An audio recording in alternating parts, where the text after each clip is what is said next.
Hello physics army, कैसे हैं आप सभी। थोड़ा देर जरूर आया हूं लेकिन एक बहुत ही जबरदस्त टॉपिक के साथ कम बैक किया है। और आज का जो हमारा टॉपिक हम पढ़ने वाले हैं, देख रहे होंगे, इनर्शिया। ये टॉपिक आपके ना एग्जाम पॉइंट ऑफ व्यू से बहुत ज्यादा इंपॉर्टेंट है। इससे ना 3 से 4 नंबर के कभी कभी आपको थ्योरेटिकल बेस्ड क्वेश्चन दिख जाते हैं, या फिर कहीं ना कहीं आपको मल्टीपल चॉइस क्वेश्चन में ये देखने को मिलता है।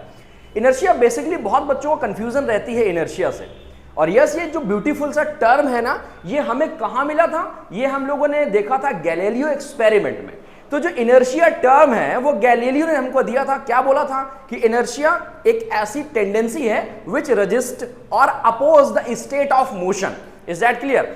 तो ये जो ब्यूटीफुल सा वर्ड है ना, ये देखने में ब्यूटीफुल है, थोड़ा सा अंदर चलेंगे और मजा आएगा। बहुत जानदार वर्ड है, बहुत धुआंधार वर्ड है। ठीक है, हो सकता है आपने पढ़ रखा हो, अगर नहीं पढ़ रखा तो यहां से आज सारे के सारे जितने भी टॉपिक हैं, जितने भी एग्जाम्पल हो सकते हैं, जो आपके एग्जाम में मोस्ट पॉसिबल एग्जाम्पल्स हैं, वो हम लोग आज यहां पर कवर करेंगे। ठीक है, तो चलिए स्टार्ट करते हैं इनर्शिया के पहले पार्ट से। और पहला पार्ट है इनर्शिया ऑफ रेस्ट। ठीक है, थोड़ा सा आज लीपापोती ज्यादा हो गई है, ज्यादा लिख दिया है मैंने इसमें, खैर तो आपको केवल समझने से मतलब है। तो बेसिकली बच्चा पार्टी, जो हमारे पास इनर्शिया ऑफ रेस्ट है वो क्या बोलता है? वो बोलता है कि एक ऐसी टेंडेंसी जो अपोज करे मोशन को, रेस्ट की अपोज करे रेस्ट की पोजीशन चेंज करने के लिए। इनर्शिया एक ऐसी टेंडेंसी जो किसी ऑब्जेक्ट को रेस्ट की पोजीशन को चेंज करने में अपोज करे। या मैं यूं कह सकता हूं एक आसान भाषा में कि अगर कोई ऑब्जेक्ट रेस्ट में है तो उसको मैं कह सकता हूं कि this tendency is called inertia of rest. Hopefully समझ में आया होगा। चलो इसके कुछ एग्जांपल देख लेते हैं। जैसे लिखा हुआ है, falling down of dust particle while the dusting a cloth. अभी जब ठंडियां शुरू होंगी तो फिर घर में जो पेरेंट हैं, जो आपकी मम्मी हैं, ठीक है, जो दादी हैं, वो क्या करती हैं? रजाई है, कंबल है, ब्लैंकेट वगैरह निकाल के क्या करते हैं? उसको धूप में डालते हैं, इसके बाद उसको ठोकना शुरू करते हैं, या ऐसे कुछ करते हैं, फटकारते टाइप का है ना। तो ये जो हमारे पास क्या है कि जब भी हम कोई भी क्लॉथ को क्या करते हैं कि ऐसे धक्का देते हैं, तो जो डस्ट पार्टिकल है ना, वो तो रेस्ट में रहेंगे। ठीक है, जब जैसे हमने क्लॉथ को पीछे किया तो डस्ट पार्टिकल रेस्ट में है, बल्कि क्लॉथ हमारा कैसे आ गया? मोशन में आ गया। तो इसकी वजह से क्या होता है कि जो डस्ट पार्टिकल है वो रिमूव हो जाता है ब्लैंकेट वगैरह से, है ना। अच्छा, फर्स्ट लॉ ऑफ मोशन तो हमने पढ़ा था ना। क्या पढ़ा था? अगर कोई पार्टिकल रेस्ट में है तो रेस्ट में रहेगा, अगर कोई ऑब्जेक्ट रेस्ट में है तो रेस्ट में रहेगा, और अगर कोई ऑब्जेक्ट मोशन में है तो मोशन में रहेगा। तो पार्टिकल रेस्ट में है, जैसे ब्लैंकेट आपने पीछे किया, पार्टिकल वहीं रह गया, ब्लैंकेट हाथ में आ गया, तो डस्ट पार्टिकल उलटे हुए दिखाई देते हैं, राइट ना। देखो दूसरा एग्जांपल क्या कहता है? कहता है falling down backward when a vehicle start immediately. चाहे व्हीकल हो सकता है या हो सकता है राइडर। मान लो आप हॉर्स राइडिंग कर रहे हैं, अचानक से घोड़े ने दौड़ना शुरू कर दिया, जानवर तो जानवर, तो क्या होगा? खोपड़ी के बल गिर जाओगे। कई सारे शॉर्ट्स भी देखे होंगे आपने। या कोई व्हीकल में बैठे हैं, अचानक से उसने एक्सेलरेट करना शुरू किया, तो भी आपकी जो बॉडी है वो पीछे की तरफ क्या करेगी? मोशन करने लगेगी या गिर जाएगी। बात समझ में आ रही कि नहीं आ रही? तो ये क्या है? ये भी एक तरह का इनर्शिया ऑफ रेस्ट का एग्जांपल है। क्यों? बॉडी हमारी रेस्ट में है, अब जिस चीज में हम बैठे हैं उसने अचानक से मोशन शुरू कर दिया, तो बॉडी तो हमारी रेस्ट में रह गई और व्हीकल आगे बढ़ गया तो हम गिर गए पीछे। बात समझ में आ रही कि नहीं आ रही? चलो ठीक है भाई। अब बच्चा पार्टी क्या है हमारे पास? अगला एग्जाम्पल है ये क्या लिखा है? अच्छा, डी अटैचमेंट। ओके, लिखा हुआ है the detachment of leaves fruit due to the shaking. मान लो ये एक ब्रांच है, ब्रांच में कोई फ्रूट लगा हुआ है। अब फ्रूट तो रेस्ट में है और आपने ब्रांच हिला दी, तो ऐसे करने से तो लोहे का धागा भी टूट जाता है, तो फ्रूट भी टूट गया। और जब आप ब्रांच सेक करते हो ना, इसी वजह से पत्तियां भी क्या होती हैं? वो गिरने लगती हैं, फ्री फॉल मोशन में आ जाती है। बात समझ में आ रही कि नहीं आ रही? क्यों? क्योंकि फ्रूट्स हो चाहे लीव्स हो, रेस्ट में है। जैसे आपने शेक किया तो डी अटैचमेंट हो गया, वो नीचे गिर गए। ठीक है, और एक और एग्जांपल क्या होता है? कहता है the trick of the pulling table cloth without disturbing the disc on the table. आपने वो देखा होगा कभी, एक शॉट देखा होगा किसी रेस्टोरेंट में। क्या होता है कि जो वेटर होता है वो सारी प्लेट्स लगा देता है और सारी प्लेट्स को हटा के कपड़ा चेंज कर देता है।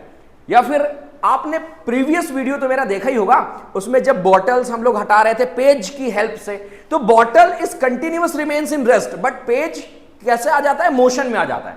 तो पेज के मोशन में आने की वजह से बॉटल को कोई इफेक्ट नहीं पड़ता। ये वैसा ही कोई एक एग्जांपल है, बात समझ में आ रही। और ये तो आपके एनसीईआरटी में बना हुआ है कि अगर आपके पास कोई ग्लास है और ग्लास के ऊपर एक कार्डबोर्ड रख दो, यहां पर कॉइन कर दो, अब क्या करोगे आप, जैसे ही स्ट्राइक करोगे इस कार्डबोर्ड में तो कार्डबोर्ड यहां गिर जाएगा और कॉइन कहां पर आ जाएगा, नीचे आ जाएगा, गिर जाएगा। क्यों? कॉइन तो रेस्ट में, कार्डबोर्ड मोशन में आ गया। एक और एग्जांपल ले लेते हैं, कैरम तो सबने कभी ना कभी खेला ही होगा, अगर नहीं खेला तो खेलना। जब आप उसमें क्या करते हैं, कैरम की जो पॉइंट्स होते हैं उनमें पॉइंट्स में आप स्ट्राइकर को स्ट्राइक करते हैं ना, तो ऊपर वाली जितने भी पॉइंट्स हैं वो वहीं पर रखे रह जाते हैं, जबकि जो नीचे वाला पॉइंट है वो क्या करता है, वो मूव करता है, राइट। तो ये भी कैसा एग्जांपल है, ये भी एग्जांपल है इनर्शिया ऑफ रेस्ट का। होपफुली आपको समझ में आया होगा, इसमें ज्यादा टाइम लगाने की जरूरत नहीं है। तो अपन क्या करते हैं, आगे बढ़ते हैं, ठीक है। चलो, दूसरा है हमारे पास inertia in everyday life, inertia of motion. जरा समझो तो भाई इनर्शिया ऑफ मोशन क्या है। अब तो अगर मैं कहूं कि एक ऐसी टेंडेंसी जो किसी भी ऑब्जेक्ट को मोशन, अगर कोई मान लो ऑब्जेक्ट मोशन में है, तो एक ऐसी टेंडेंसी जो उसको मना करे, अपोज करे, रेजिस्ट करे कि भाई अब तू मोशन में है तो मोशन में ही रह, रेस्ट में जाने की जरूरत नहीं है। या मैं आसान लैंग्वेज में कह सकता हूं कि inertia of motion is a type of tendency of any object when object is in motion. ठीक है, कोई ऑब्जेक्ट मोशन में है, इसका मतलब उसमें जो इनर्शिया लग रहा होगा वो कौन सा इनर्शिया लग रहा होगा, इनर्शिया ऑफ मोशन लग रहा होगा। चलो ठीक है, इसके भी एग्जांपल जरा देख लेते हैं। फॉर एग्जांपल नंबर फर्स्ट क्या लिखा हुआ है, when the bus stop suddenly. मान लो आप जा रहे हैं बढ़िया रिलैक्स, गाने बजाते, गाने गाते, है ना, अंताक्षरी खेलते, स्कूल बस में जाते हो ना सुबह सुबह, तो बस ने अचानक ब्रेक मार दिया, तो क्या हो जाता है, एकदम आपका जो सर है ना वो आगे वाले के, बाजू वाले के बैग में लगता है ना। अब बाजू वाला है कि वाली है, पता नहीं किसको बैठा के चलते हो, आई डोंट नो, बट आपको चोट लगने की पॉसिबिलिटी रहती है। कहते हो सर चोट तो कहीं और लगी है, दिमाग में, है ना। चलो ठीक है, तो क्या है, when bus stop suddenly the people falls forward, when the drivers of a bus brakes suddenly the lower part of the body comes to rest as the bus comes to the rest, but the upper part of the body continues to move forward due to inertia of motion। भाई ये बस है, इसमें बैठे हो, बस चल रही है, ब्रेक मार दिया तो नीचे वाला पार्ट तो रेस्ट में आ गया, लेकिन आप क्या हो गए, आपका जो ऊपर वाला पार्ट है मोशन में, इसकी वजह से आप क्या कर जाते हैं, मूव कर जाते हैं आगे की तरफ, और चोट भी लग जाती है। कई बार आपने देखा होगा जो हॉकर्स हैं ना, जो ट्रेन से या बस में बेचते हैं पानी, चना, मूंगफली, जो मैंने देखा है अभी, तो वो क्या करते हैं, जब वो जंप करते हैं, दौड़ते हुए जंप करते हैं। इसका रीजन जानते हो क्यों? अगर वो दौड़ते हुए नहीं जंप करेंगे ना तो गिर जाएंगे। क्यों भाई, बस मूव कर रही है धीरे से, ट्रेन मूव कर रही है, जैसे ही आपने पैर जमीन पे रखा तो आपका जो लोअर पार्ट है वो रेस्ट में आ गया, लेकिन आपकी जो अपर पार्ट है वो बॉडी ट्रेन के साथ, बस के साथ मोशन में ही रही। इसकी वजह से क्या हो गया, इसकी वजह से वो ऑब्जेक्ट क्या कर जाता है, गिर जाता है, फॉल कर जाता है। हमारे लिए तो ऑब्जेक्ट ही है ना। चलो ठीक है, बहुत बढ़िया बात है। देखो कह रहा है the electric fan continuous to move for a period. मान लो फैन चल रहा है और मैंने स्विच ऑफ कर दिया उसको, ठीक है, तो थोड़ी देर के लिए ना फैन ना मूव करता रहता है। क्यों? क्योंकि वो इनर्शिया ऑफ मोशन में है, अब धीरे धीरे रेस्ट में आता है। ठीक है, चलो भाई थर्ड वाला देखो, ये भी आपने पढ़ रखा होगा। कह रहा है luggage is usually tied with the roof of the bus. आपने देखा होगा ना मूवीज वगैरह में, ठीक है। अब तो बसों में कोई नहीं ऊपर लगेज रखता है, हो सकता है रखता भी हो कि वो टाइटली लगेज बंधा रहता है, पैक्ड रहता है। अगर उसको पैक ना करें तो पता है क्या हो जाएगा, कहता है when the bus stop suddenly the luggage keep on the roof. अगर टाइट बांधा है तो may fall from the roof the bus due to the inertia of motion. और अगर ना बंधा होता तो ये ऑब्जेक्ट है, ये हमारे पास क्या है, ये है हमारे पास लगेज, और ये बस गई, ब्रेक मारा तो जो लगेज है वो कहां जाएगा, बस के आगे। ठीक है ना। तो जो आप कीमती सोना चांदी ऊपर बस के ऊपर लाद के ले जा रहे हो तो वो कहां हो जाएगा, वो हो जाएगा बस के नीचे। तो ये जो एग्जांपल्स है ना, ये किसके एग्जांपल्स हैं, इनर्शिया ऑफ मोशन के। सो फिर से रिकॉल करते हैं, इनर्शिया ऑफ रेस्ट पढ़ा हमने, इनर्शिया ऑफ मोशन पढ़ा। चलो आगे बढ़ते हैं विदाउट वेस्टिंग योर टाइम। अरे बाप रे, ये क्या हो गया, लाइन खिंच गई, no change. Okay, so moving to the next point which is inertia of direction. अच्छा, कभी आपने एनालाइज किया कि मान लो ये रोड है, ठीक है, ये मान लो रोड है, ये रोड है, नीली रोड कौन सी है भाई, अच्छा अवतार की रोड होगी। और मान लो यहां से क्या हो गया, टर्न है, कैसा है, खतरनाक मोड़ है, लिखा रहता है ना आगे खतरनाक मोड़ है, खतरनाक, नाक दिख रहा है, खतर तो बाद में होगा। खतरनाक मोड़ है। अब मान लो आप कार से ट्रैवल कर रहे हो, ठीक है, मैं मान लो कार से ट्रैवल कर रहा हूं, ठीक है, तो जैसे ही आपकी कार यहां पर टर्न होगी, सडनली अगर आपने ध्यान नहीं दिया तो तो क्या होगा, आपकी जो बॉडी है जैसे चल रही है, ऐसे ड्राइवर ने ऐसे टर्न किया तो आपकी बॉडी कैसे हो जाएगी, आपकी बॉडी ऐसे हो जाएगी, ऐसे हो जाएगी। अगर ड्राइवर ने ऐसे टर्न किया तो आपकी बॉडी कैसे हो जाएगी, ऐसे हो जाएगी। टर्न के जस्ट अपोजिट। क्यों? क्योंकि आपकी बॉडी ना अभी भी उसी डायरेक्शन में मोशन कर रही थी, लेकिन अचानक से कार वाले ने दिया मोड़, तो आपकी बॉडी तो अभी भी सामने जा रही है ना। दैट्स व्हाई जो आपकी जो बॉडी है वो क्या हो जाती है, अगेंस्ट द टर्न गिरने लगती है। बात समझ में आ गई? ये एक परफेक्ट एग्जांपल है इनर्शिया ऑफ डायरेक्शन का। एक एग्जांपल और बताता हूं। फॉर एग्जांपल, कभी आपने बोटिंग करी है कि नहीं करी? कभी करी होगी। तो मान लो आपके पास बोट है, ठीक है, अब बोट से आपको उतरना है, यहां पर आना है, ठीक है। तो जैसे आप बोट से उतरोगे, क्या करोगे, उतरोगे, जंप करोगे, तो बोट पीछे की तरफ फॉरवर्ड होगी, जबकि आपकी बॉडी आगे की तरफ फॉरवर्ड होगी। बात समझ आई? Boat moves backward where body moves forward. तो ये भी एक एग्जांपल है इनर्शिया ऑफ डायरेक्शन का। क्लियर है कि नहीं क्लियर है? देखो कितना इजी तो था, कितना छोटा है। ये सारे एग्जांपल्स पता है एग्जाम में 100% पूछे जा रहे हैं, ऑल इंडिया।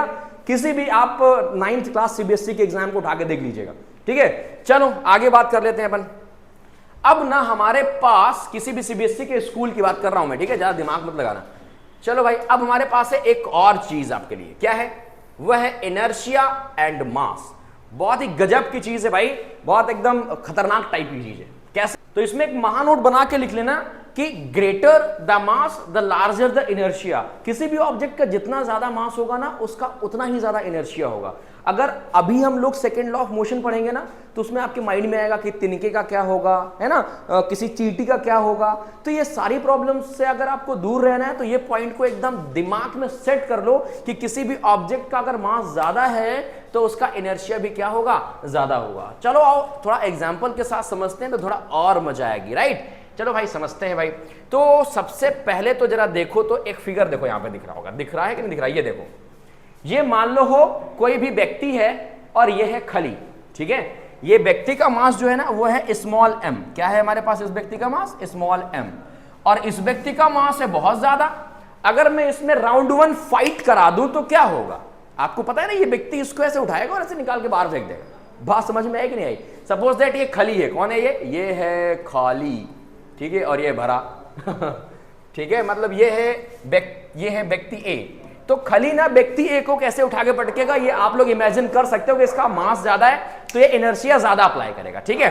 चलो भाई, अब जरा देखो, आपका मास कम है तो इनर्शिया कम लगा पाओगे, खली का मास ज्यादा है तो इनर्शिया ज्यादा लगा पाएगा। अब एक एग्जांपल और लो। मान लो ये कार में ये है नैनो। कौन है? चलाओ ना, नैनो से बांध रहे। और ये नैनो कार वाला भाई साहब इस वाले कार से, जिसके पास एक थार है 4x4 वाली, उससे सोच रहा है कि आओ हम लोग फाइट करते हैं, ठीक है। अब बताओ इसका मास क्या है? ज्यादा है। इसका मास क्या है? छुटकू सा है। तो बताओ कि कौन सबसे ज्यादा इनर्शिया अप्लाई करेगा? तो ऑब्वियस सी बात है, आपका जवाब होगा कि mass m, capital M is greater than small m, then the greater mass applies greater inertia. तो जो बड़ी वाली कार है ना वो ज्यादा तेज इसमें क्या अप्लाई करेगी? इनर्शिया अप्लाई करेगी। मतलब ये कार क्या है कि ऐसे सीधे ठोकर मारेगी ना, तो ये जो कार है ना, ये कार ऐसे ठोकर मारेगी, तो ये कार का पता है क्या होगा? तुम खुद नहीं समझ सकते क्या होगा, जरा समझो, जस्ट अ मिनट। तो ये कार ना कुछ इस तरह से ऐसे जाके उड़ के जाके ऐसे गिरेगी। मैं और एक और एग्जाम्पल दे देता हूँ। ये कार कुछ इस तरह से जाके उड़ गिरेगी, ऐसे जाके उड़ जाएगी। बात समझ में आ रही कि नहीं आ रही? तो क्यों? क्योंकि इसका मास ज्यादा है तो इनर्शिया ज्यादा अप्लाई कर सकती है। क्या इतनी बात समझ में आ गई कि नहीं आ गई? 100%। चलो ठीक है, तो आज के लिए इतना ही रखते हैं। कल के वीडियो में हम लोग डिस्कशन करेंगे second law of motion and third law of motion.